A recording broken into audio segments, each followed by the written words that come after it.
Hello, and we're back, and I have another quick layout for you guys today. As you can see here, I pre-made a shaker pocket.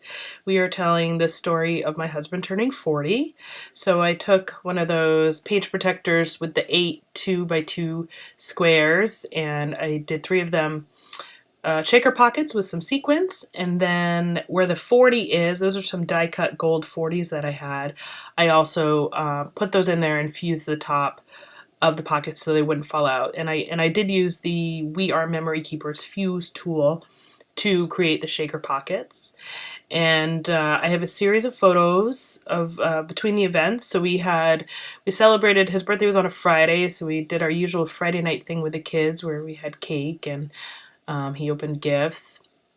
And then we threw him a bit of a surprise get together with family the next day, and he had no idea, so we pulled it off quite well, which was great.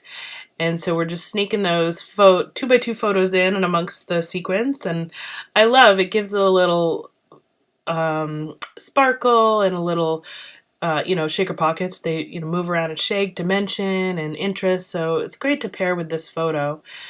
And for the actual photo of my husband, I just wanted to block those chairs, so I grabbed a Thicker's phrase. It's a gold one that said celebrate, and I'm going to add a couple little like starbursts, gold starbursts here on the photo as well. And that pretty much wraps up this layout. Super quick, super easy, but again, tells a great story. It's visually pleasing, and it adds some interest to the album, right, with the different shapes and textures, which is what I'm going for in my October daily.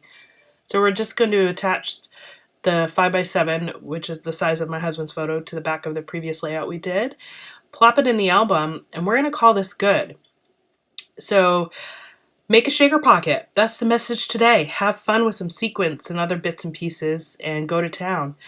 Thanks so much for watching, guys. I hope you enjoyed this video, and I'll see you in the next one. Bye.